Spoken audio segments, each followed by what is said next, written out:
welcome you.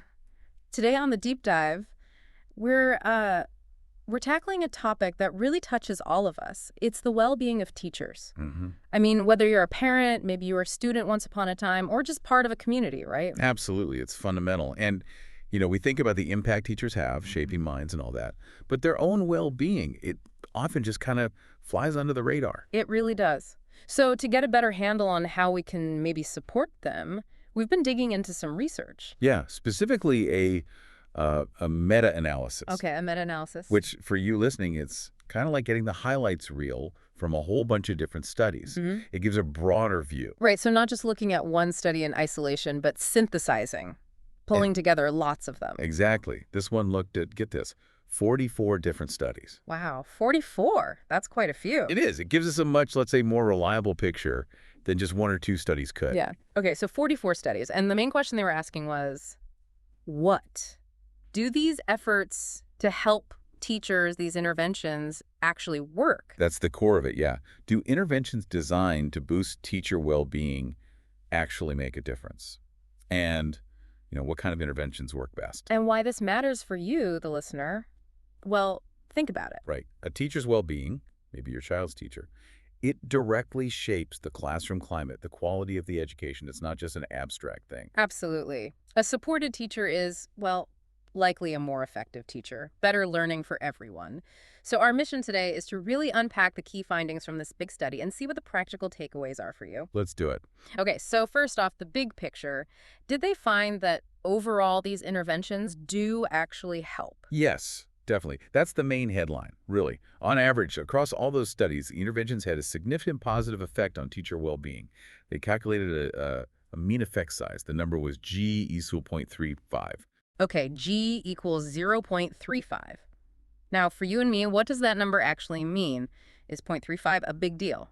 Well, in social science research, yeah, 0.35 is generally seen as a, let's say, moderate effect, Mm. but a meaningful one. Moderate but meaningful? Exactly. It's Wow. not tiny.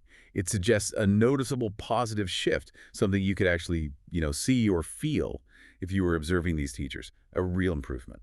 That's really good to hear. It means these efforts aren't just, wasted time or money. They can work. Right. But I'm guessing it's not quite that simple. Like, not every single program is going to be equally amazing, right? You've hit the nail on the head there. Hey. They definitely found that it's more nuanced. The researchers looked into why some interventions might work better than others. They call these factors moderators, things that influence the outcome. Ah, moderators. Yeah. Okay, I'm intrigued. So what sorts of things make a difference? What makes one program stand out for you? Well, one really important factor was the quality of the research itself. Yeah. The studies included in the meta-analysis, The quality of the studies they looked at. How so? yeah. They found that the studies that were, let's say, better designed, more rigorous methods, less room for bias, those studies actually showed a stronger positive effect from the interventions.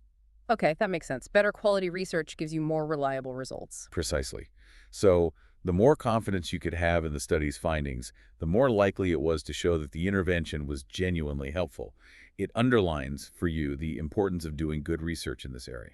Got it. Quality matters. What else moderated the effect? Another key thing was the type of intervention used. The type. So, like, was it mindfulness training or maybe a workshop on stress management or something about workload? Exactly that kind of thing.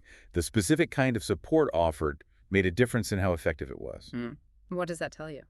Well, it strongly suggests that, a one-size-fits-all approach probably isn't the best bet for teacher well-being. Right. You can't just roll out one program and expect it to work for everyone.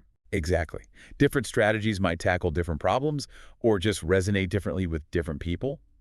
For you, thinking about a school district, maybe offering just one kind of workshop isn't enough. That definitely rings true. People are different. Their stressors are different. Makes sense you'd need a variety of tools. Okay, what other moderators did they find? The duration, how long the intervention lasted, that also played a significant role. Duration. Interesting. Yeah. So like a quick one-off workshop versus something that goes on for weeks or months? That seems to be the implication, yeah. The analysis suggested that interventions that were sustained over a longer period tended to be more effective. Okay, so maybe a longer-term commitment is needed for real change. It could be. It likely takes time for teachers to really learn, practice, and integrate new coping strategies or ways of working. It's not an overnight fix. Yeah, like learning any complex skill. A single seminar rarely changes your life, does it? Not usually, no. So we've got study quality, intervention type, and duration. Yeah. These are key factors influencing success. Did they look at how these things interact, like their combined effect? They did. They ran what they called a multiple moderator model, Hmm. basically looking at these key factors, quality, type, duration, all together. That's right. And even when considered together, these factors still showed a significant combined impact on the intervention outcomes. So it's not just one thing, it's the interplay between these elements that matters for you. It highlights the complexity, doesn't it? It really does. Promoting well-being effectively isn't about finding one magic bullet. It's about getting multiple things right, the right kind of support, delivered well, over a reasonable time frame. Okay. Now, you mentioned earlier this study used a specific kind of analysis, something about levels. Ah, yes, good point. The researchers made a point of noting that this was apparently the first meta-analysis in this specific area to use what's called a three-level model. Three-level model. Sounds a bit technical. Why should you or I care about that? What's the benefit? Well, without getting lost in the statistics, think of it for you like using a finer lens to look at the data. A simpler model might just average everything out, but a three-level model can better account for different, well, layers of variation, Layers like what? like differences between individual teachers within a study. People respond differently, right? Sure. Then there are differences between the studies themselves, different contexts, maybe slightly different groups. Mm-hmm. And sometimes one study might measure several different outcomes, say stress and job satisfaction. Hmm. This model can kind of disentangle those different sources of variability more effectively. Okay, I think I follow. So for you, the listener, it means the analysis is potentially more precise. It's better at handling the inherent messiness in data that comes from lots of different people and different studies. That's a good way to put it. It adds statistical sophistication. While the abstract didn't detail specific extra findings from this model beyond the moderators we discussed, using it suggests the overall conclusions are built on a more, let's say, robust foundation. It gives you more confidence in the findings. Right. More reliable insights for us to consider. Exactly. And all of this isn't just academic navel-gazing. It leads directly to practical implications. Which is what we really want to know, right? What can actually be done with this information? Absolutely. And the researchers were quite explicit about this. They stated their work provides, and I'm quoting loosely here, particular guidelines for professionals and education policymakers. Guidelines. Okay, that sounds useful. For you, the person running a school or setting policy, that's gold dust. It really should be. Guidelines on how to better promote teacher wellness. Mm. So the research is intended to have real-world application. Do we know what those guidelines are? Can you share them? Well, that's the catch. The specific detailed guidelines are usually in the full published paper, which often sits behind a paywall. We only have the abstract here. Right, typical. But the fact they mention developing concrete guidelines is significant in itself, isn't it? Absolutely. It tells you this research isn't just describing the problem. It's aiming to offer solutions. It signals that there's evidence out there that can inform how schools and districts design their support systems for teachers.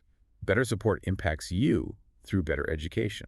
That's definitely encouraging. It feels like we're moving towards more evidence-based approaches to supporting teachers, which has got to be good news for you and your community. Okay, so let's try and wrap this up. If we were to boil down the key message from this deep dive for you, the listener, what would it be? I'd say the main takeaway for you is this. Yes, interventions can make a real positive difference to teacher well-being. That's the good news. But, and this is the crucial but, for you to remember how much difference they make isn't guaranteed. It really depends. Depends on what? Again. It depends significantly on, 1, the quality of the intervention and how well it's studied. 2, the specific type of support being offered, finding the right fit matters. And 3, the duration sticking with it seems important. Right. Quality, type, and time. And because this was a meta-analysis looking at 44 studies, you get a much stronger signal about these general principles than you would from just one isolated piece of research. Exactly. It gives you a much broader, more reliable perspective on what tends to work in general. So thinking about all this, it leaves you with a question, doesn't it? Considering these findings, what kind of support do you think would be most valuable for the teachers in your own life or your community? Or maybe even stepping back further, how does understanding the importance and complexity of teacher well-being change how you think about our education system as a whole? That's a really potent thought to leave people with. It connects the research directly back to their own context. Yeah, it's definitely food for thought. It is. And look, this deep dive gives you a solid starting point. If you're really keen on the nitty-gritty, like those specific guidelines or which intervention type scored highest, tracking down the full study would be the next step for you. Absolutely. Well, this has been fascinating. Really sheds light on a critical issue. Thanks for walking us through it. My pleasure. Always good to dig into the evidence. Indeed. Until our next deep dive, everyone.